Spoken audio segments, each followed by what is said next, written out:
مساء الخير. انا في الاول عايز اكلمكم على حاجه وانا داخل بيها النقابه. الناس كلها كانت مستغربه منها داخلين نقابه المهندسين، فطبيعي يبقى معانا اللي بنبني بيه، مش احنا بنتكلم على بناء انسان.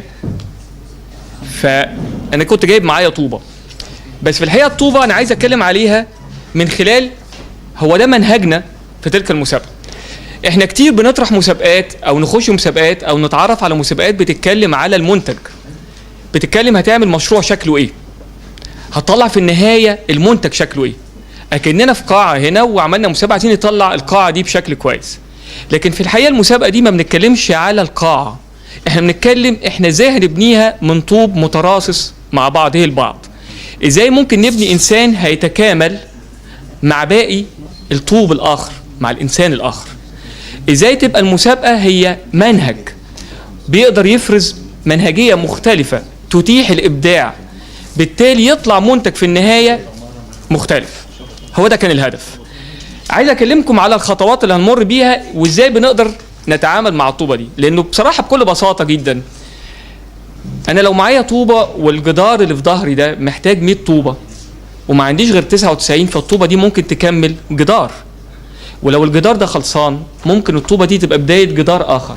الحضاره بتتبني كده، طوبه ثم جدار ثم جدار، ما بتتبنيش مره واحده. وده اللي لازم نبص عليه. اذا كان اقليم قناه السويس هو بدايه لحضاره، فالحضاره تتبني من الطوبه، من الانسان اللي احنا بنسعى اليه، بناء انسان ومجتمعات مستقبليه. هو ده الهدف. طيب ايه الخطوات؟ احنا النهارده في اعلان للمسابقه، هو تدشين للمسابقه واعلان عن يوم المعماري اللي هيبقى في ابريل 2015 ان شاء الله. من النهارده في موجود على الانترنت، وهتبقى موجوده استماره الكترونيه للتسجيل، وهتبقى منتشره موجوده على الموقع بتاع النقابه، وموجوده معاكم في الورق بتاع البيان الصحفي اللينك بتاعها. الاستماره بحيث انه اي حد عايز يشترك في المسابقه يبتدي يسجل اسمه لمده اسبوع.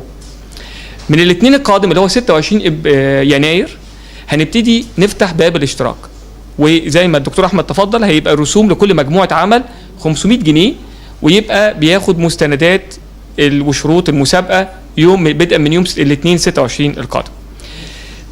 في فبراير ومارس هنبتدي نعمل حلقات نقاشيه وحواريه. لمين؟ لكل مجموعات العمل. بتشتغل على 3 محاور اساسيه. معلومات، يعني في محور معلوماتي، ان احنا ازاي نقدر نعرف معلومات على امكانيات الوطن، عن خيراته، عن قناه السويس، عن سيناء، عن الاقاليم نفسها المحيطه بها او متاثره بها.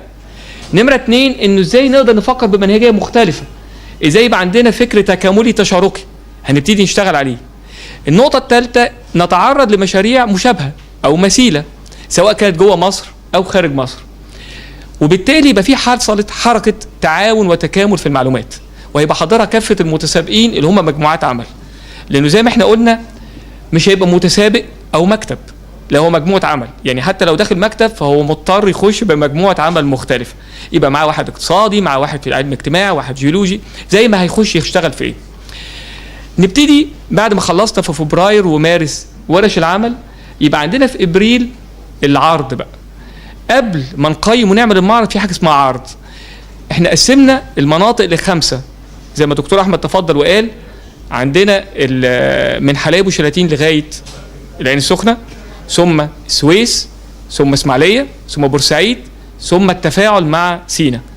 كل منطقه من دولت، كل سيكتور من دولت هيبقى ليه مجموعه عرض. المجموعات اللي شاركت في المشروع هي تقدم رؤيه كامله للاقليم، ولكن هتختار منطقه تشتغل عليها. فيبتدي يحصل برزنتيشن لكل مجموعات اشتركت، في حضور متخصص. الحضور ده هيبقى بيقيم المشاريع، يبقى في لجنه تحكيم بتقيم، بس الحضور المتخصص كمان بيقيم 40% و40%. ال 20% للمتسابقين نفسهم يقيموا بعض. طبعا ممكن نبقى متخيلين انه كل واحد هيبقى ذكي شويه وهيدي لكل ناس تانية 0، فهو يبقى هياخد اكتر، بس في الحقيقه كلنا هناخد 0 لو عملنا كده. ده برضه هنبقى مهم جدا نتكلم عليه في ورش العمل او حلقات النقاشيه، لان لو كلنا قررنا نفشل الاخرين كلنا هنفشل. لكن لو اعتمدنا ان قوتنا تتبني على تنافسنا مع الاخرين وتشاركنا مع الاخرين، الموضوع هيختلف تماما. فده بدايه برضو فكره التكامل. وبعدين هتطلع النتائج والمعرض، تعمل معرض المشاريع كلها في مع يوم المعماري اللي هيبقى في ابريل 2015.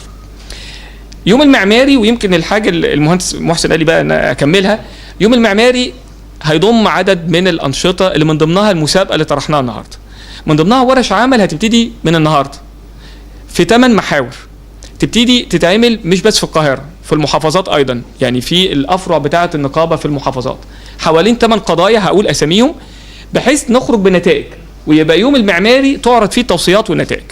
ال8 دولت اول حاجه فيهم العاصمه الجديده، الواقع والمأمول. احنا بنتعامل بيها بالواقع الحالي ولا بنتعامل بيها بنظره مستقبليه نأمل نصل اليها. وهنتكلم على ترسيم المحافظات، عن المركزيه ولا مركزيه، ونبتدي نعمل ورش عمل حوالين هذه القضيه. هنتكلم على التراث، ما بين الادراك للقيمه الحقيقيه للحضاره اللي كان شاهد عليها التراث وتدهور هذا الشاهد في حالته الحاليه. هنتكلم على الاستدامه والبناء الاخضر، وزي ما اتكلمنا على كود البناء اللي ما حدش مننا يعرف منه حاجه، تعالى نمكنه بقى ونبتدي نشتغل بيه.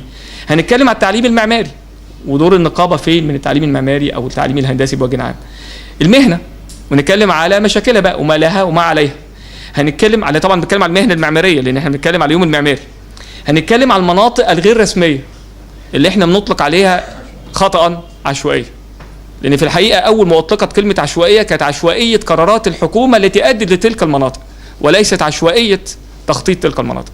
في المناطق الغير رسميه هنتكلم ما بين المشكله والامكانات المهدره، لان الحقيقه في امكانات مهدره في تلك المناطق. هنتكلم على التشريعات، هل هي محققه للي احنا عايزينه ولا حاكمه بتحكم الناس اللي بتحقق. فدي ال8 محاور الاساسيه لورش العمل. وفي نفس الوقت يبقى في دعوه لكل القائمين على عمل الانشطه المرتبطه بالعمران والتخطيط والعماره، انه الانشطه اللي هم بيعملوها يتواصلوا مع شعبه العماره ومع اللجنه الخاصه باليوم المعماري، بحيث تبقى نتائجها تبقى ضمن نتائج يوم المعماري اللي هيبقى في ابريل 2015. انا بشكركم جدا. وقبل ما نفتح المجال بقى للاسئله، بالتالي مهندس طارق كان حضرتك عايز تضيف حاجه؟